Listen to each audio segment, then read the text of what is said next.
Hi friends, మనం previous వీడియోలో స్వదేశీ ఉద్యమం కోసం నేర్చుకున్నాం. ఈ వీడియోలో సహాయ నిరాకరణ ఉద్యమం కోసం తెలుసుకుందాం. ఫ్రెండ్స్, ఈ సహాయ నిరాకరణ ఉద్యమంలో భాగంగా విజయవాడలో ఒక ఐఎన్సి ప్రత్యేక సమావేశాన్ని ఏర్పరిచింది 1921లో. దీనికి జాతీయ నాయకులు కొంతమంది హాజరయ్యారు. నెక్స్ట్ టంగుటూరి ప్రకాశం పంతులు, కొండా వెంకటప్పయ్య, బుల్స్ సామ్మూర్తి, దువ్వూరు సుబ్బమ్మ ఇటువంటి నాయకులు కూడా ఈ సమావేశానికి అటెండ్ అయ్యారు. అయితే ఈ సమావేశాన్ని ఏర్పాటు చేయడానికి విజయవాడలో అద్దెపల్లి రామయ్య అనే ఆహ్వాన సంఘ అధ్యక్షుడిగా నియమింపబడ్డాడు. ఈయన ఆధ్వర్యంలోనే ఈ సమావేశాన్ని కావాల్సిన అన్ని ఏర్పాట్లు చేశారు. అయితే అనుకోకుండా ఊహించని దానికంటే ఎక్కువ మంది ఈ సమావేశానికి అటెండ్ అవ్వడం వల్ల ఈ సమావేశం ఫస్ట్ రోజు జరగలేదు. 3 రోజులు జరగాల్సిన ఈ సమావేశము ఫస్ట్ రోజు జరగలేదు.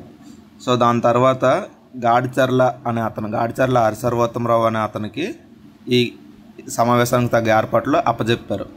అయితే ఈయన తన సేవాదళం రామదండు అనే సేవాదళం ఎన్నుకుంటుంది. ఈ రామదండు సేవాదళంతో ఈయన తగిన ఏర్పాట్లు చేస్తాడు ఈ సమావేశానికి. నెక్స్ట్ గాంధీజీ ఇక్కడ కొన్ని ఉపన్యాసాలు ఇస్తాడు. ఈ గాంధీ ఇచ్చిన ఉపన్యాసాలని ఆంగ్లంలో సరోజినీ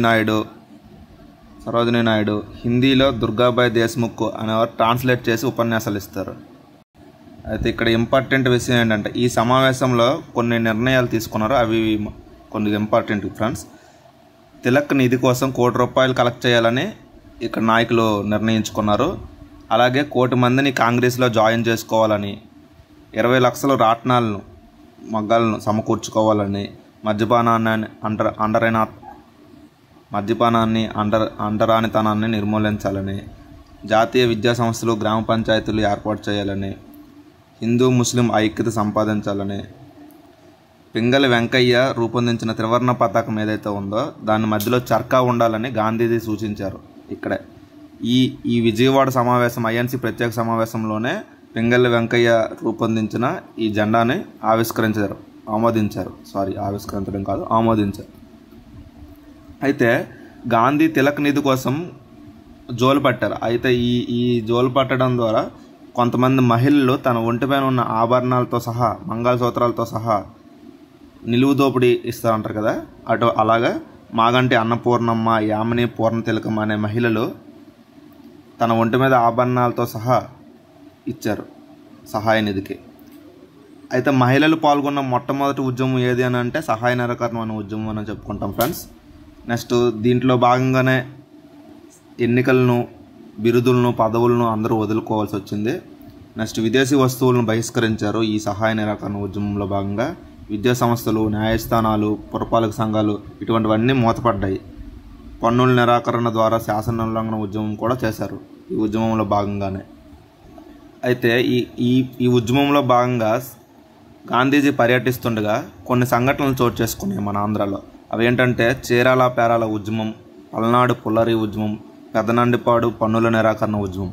ఈ 3 ఉద్యమాలు చాలా ఇంపార్టెంట్ ఫ్రెండ్స్. విజయవాడలో ఐఎన్సి ప్రత్యేక సమావేశాలు జరుగుతున్న కాలంలో ఆంధ్రాలో ఈ 3 ప్రముఖ ఉద్యమాలు జరిగాయి. వీటి నుంచి ఖచ్చితంగా మార్కు వచ్చి తీరుతుంది ఏబిపిఎస్సి గ్రూప్ 2 వాడు. చీరాల పేరాల ఉద్యమం కోసం చెప్పుకుంటాం.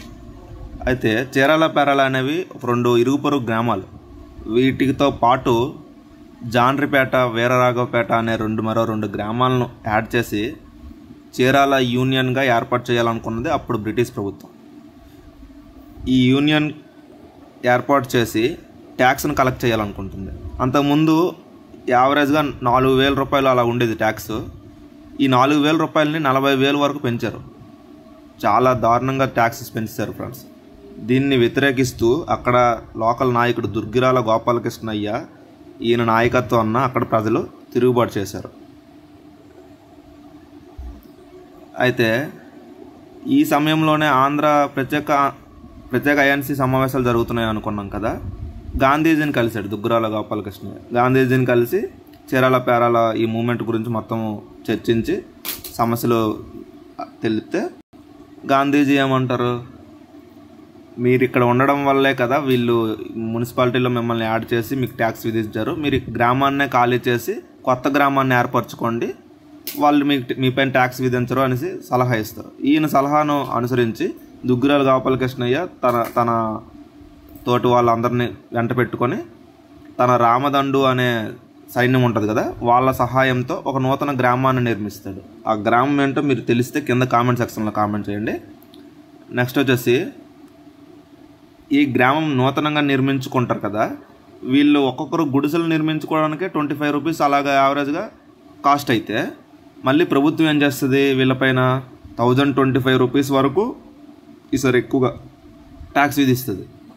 అయితే ఈ ఉద్యమంలో భాగంగా గోపాలకృష్ణయ్యకు మంచి పేరు వస్తుందని భావించి కొంతమంది వ్యక్తులు ఉంటారు కదా, జాతీయ నాయకులు, ఆంధ్ర జాతీయ నాయకులు, వీళ్ళు సహకరించకపోవడం కానీ, నెక్స్ట్ ఈయన మెయిన్ బ్రాహ్మణుడు అవ్వడంతో అప్పటి జస్టిస్ పార్టీ ఈయనకు సపోర్ట్ చేయకపోవడము, ఈ ఉద్యమాన్ని అణచివేయడానికి ప్రయత్నించడము, నెక్స్ట్ బ్రిటిష్ వారు పెట్టిన హింసాత్మక చర్యలు వంటివి ఇక్కడ ఉండే ప్రజలు విసిగిపోయి ప్రజలు పలు రకాలుగా ఈ ఉద్యమాన్ని విరమించడం జరిగింది. అయితే రాజద్రోహం కేసు పెట్టి అరెస్ట్ చేశారు ఈ దుగ్గిరాల గోపాలకృష్ణని. రాజద్రోహం కేసు పెట్టి అరెస్ట్ చేయడం వల్ల జైల్లో ఒక పాటను రాస్తాడు ఫ్రెండ్స్ దుగ్గిరాల గోపాలకృష్ణయ్య. పదవే భద్రాదికి పాపిష్టి ఘటమా అనేసి ఒక పాటను రాస్తాడు. చాలా ఇంపార్టెంట్ ఫ్రెండ్స్, ఇది దుగ్గిరాల గోపాలకృష్ణయ్య రాస్తాడు. నెక్స్ట్ ఈ ఉద్యమంలో భాగంగానే మొట్టమొదటిసారిగా జైలుకి వెళ్ళిన మహిళ అని అడుగుతారు. ఆంధ్ర ఉద్యమంలో భాగంగా మొట్టమొదటిసారిగా జైలుకి వెళ్ళిన మహిళ ఎవరైనా అడగొచ్చు, లేదంటే మొట్టమొదటిసారిగా జైలుకి వెళ్ళిన మహిళ ఏ ఉద్యమంలో భాగంగా వెళ్ళారని అడగచ్చు, లేకపోతే ఆంధ్ర ఉద్యమంలో భాగంగా జరిగిన పలు ఉద్యమాల్లో మొట్టమొదటిసారిగా మహిళలు పాల్గొన్న ఉద్యమం అని అడగచ్చు. సో ఇలా బిట్టు ఏ విధంగానే అడగచ్చు ఫ్రెండ్స్. అయితే ఈ ఉద్యమంలో భాగంగా మొట్టమొదటిసారిగా జైలుకి వెళ్ళిన మహిళ ఎవరు అంటే రావూరి అలివేరు మంగతాయారమ్మ అనే ఆవిడ సహాయ నిరాకరణ ఉద్యమంలో భాగంగా మొట్టమొదటిసారిగా జైలుకి వెళ్ళిన మహిళ. నెక్స్ట్ వచ్చేసి చీరాల పేరాల ఉద్యమం భాగంగా, అది కూడా గుర్తుపెట్టుకోండి. నెక్స్ట్ తర్వాత చిలకమర్తి కోడలైన దువ్వూరు సుబ్బమ్మ వంటి చాలా కొంతమంది మహిళలు కూడా అరెస్ట్ కాబడ్డారు. నెక్స్ట్ చీరాల పేరాల వనవాసం అనే ఒక గ్రంథాన్ని పేసపాటి నారాయణ శాస్త్రి అనే అతను రాస్తాడు. ఇది కూడా ఇంపార్టెంట్ ఫ్రెండ్స్, గుర్తుపెట్టుకోండి. అయితే 1935 భారత ప్రభుత్వ చట్టం ప్రకారంగా 1937లో ఎలక్షన్స్ జరుగుతాయి. ఈ ఎలక్షన్స్లో మద్రాస్ గవర్నమెంట్ కాంగ్రెస్ వస్తుంది. మద్రాస్ గవర్నమెంట్గా కాంగ్రెస్ ప్రభుత్వం విన్ అవుద్ది. అయితే కాంగ్రెస్ ప్రభుత్వాన్ని తరపున చక్రవర్తి రాజగోపాలాచారి సీఎం అవుతారు. నెక్స్ట్ రెవెన్యూ అధికారిగా టంగుటూరు ప్రకాశం పంతులు, నగర స్థానిక స్వపరిపాలన మంత్రిగా బెజవాడ గోపాలరెడ్డి మున్సిపాలిటీని రద్దు చేస్తాడు. చీరాల పేరాల ఉద్యమంలో భాగంగా ఏర్పరిచిన కొత్త మున్సిపాలిటీని ఎవరి కాలంలో రద్దు చేశారు లేదా ఎవరు రద్దు చేశారు? కాంగ్రెస్ ప్రభుత్వం రద్దు చేసింది. అయితే ఎవరు? బెజవాడ గోపాలరెడ్డి మున్సిపల్ స్థానిక స్వపరిపాలన మంత్రిగా ఉన్నప్పుడు దీన్ని రద్దు చేశారు 1935లో. ఈ ఉద్యమం ఎప్పుడు స్టార్ట్ అయ్యింది? 1921లో. అంటే ఆల్మోస్ట్ 14 ఇయర్స్ ఈ ఉద్యమం జరిగింది. ఉద్యమం జరగడం అని చెప్పలేము, కానీ ట్యాక్సెస్ అయితే వీళ్ళు పే చేస్తూ వచ్చారు. ఆఖరికి 1935లో కాంగ్రెస్ గవర్నమెంట్ వచ్చాక, 1937లో కాంగ్రెస్ గవర్నమెంట్ వచ్చాక ఇది రద్దు చేయడం జరిగింది. నెక్స్ట్ వచ్చేసి మనము ఈ సహాయ నిరాకరణ ఉద్యమంలో 3 ఉద్యమాల కోసం మాట్లాడుకున్నాం కదా. చీరాల పేరాల, పల్నాడు పుల్లరి ఉద్యమము, పెద్దనందిపాడు ఉద్యమనే. సెకండ్ పల్నాడు పుల్లరి ఉద్యమం, ఇది కూడా 1921 సేమ్ పీరియడ్లోనే జరిగింది. నెక్స్ట్ దీనికోసం మాట్లాడాలి. ఇది గుంటూరులో మాచర్ల, వెల్దుర్తి, సిరిగిరిపాడు, మెంచాలపాడు అనే చుట్టుపక్కల ఉండే గ్రామాల చుట్టూ కొన్ని అడవులు ఉంటాయి. ఈ అడవుల్ని బ్రిటిష్ ప్రభుత్వం రిజర్వ్ ఫారెస్ట్గా గుర్తిస్తుంది. అయితే ఈ అడవులను రిజర్వ్ ఫారెస్ట్గా గుర్తించడం వల్ల అక్కడ పశువులను మేతకు తీసుకుని వెళ్ళేవారు లోకల్ ప్రజలు. వాటిపై పన్ను విధించేవాళ్ళు. ఎంత? 3 అణాలు పుల్లరై పన్నును విధించేవారు. ఈ పన్నును వ్యతిరేకిస్తూ అక్కడ ప్రజలు తిరుగుబాటు చేస్తారు. పశువులపైన పన్ను వేయండి ఏంటండి అనే విధంగా. అయితే ఇక్కడ ఈ ఉద్యమానికి నాయకం వహించిన వారు ఎవరు అంటే కన్నెగంటి హనుమంతరావు. పల్నాడు పుల్లరి ఉద్యమం నాయకత్వం వహించింది ఎవరంటే కన్నెగంటి హనుమంతరావు. నెక్స్ట్ ఈ ఉద్యమంలో మహిళా నాయకులు ఒకరు ఉన్నారు, వాళ్ళే యామిని పూర్ణ తిలకం. ఈవిడ గురించి మనం ముందుగానే విన్నాం. ఐఎన్సి ప్రత్యేక సమావేశంలో ఇద్దరు మహిళలు గాంధీజీ తిలక్ సహాయ నిధికి తన ఒంటి మీద ఉన్న బంగారం మంగళసూత్రాలు కూడా ఇచ్చారన్నాం కదా. ఆవిడలో యామిని పూర్ణ తిలకం ఒకరు. ఈ ఉద్యమంలో పాల్గొన్న మహిళా నాయకులు ఎవరు అంటే యామిని పూర్ణ తిలకం. అయితే పులరి ఉద్యమాన్ని వ్యతిరేకిస్తూ అప్పుడు కాంగ్రెస్ ప్రభుత్వం పిలుపునివ్వలేదు. పులరి ఉద్యమానికి అసలు సపోర్ట్ చేయలేదు కాంగ్రెస్ ప్రభుత్వం. నెక్స్ట్ వచ్చేసి ప్రభుత్వం విధించిన పన్నును చెల్లించకుండా అక్కడ ప్రజలు తమకు 300 పైగా ఉన్న ఆవులను అడవులకు పంపారు. ఈ విధంగా జరుగుతున్నప్పుడు అక్కడ బ్రిటిష్ అధికారి ఆవులను బందీ చేస్తాడు మించాలపాడు అనే గ్రామం దగ్గర.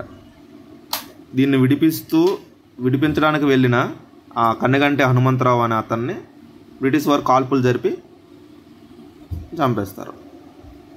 ఈ కాల్పుల్లో కన్నెగంటి హనుమంతరావు మరణించాడని చెప్పవచ్చు. నెక్స్ట్ వచ్చేసి పెద్దనందిపాడు పన్నుల నిరాకరణ ఉద్యమం.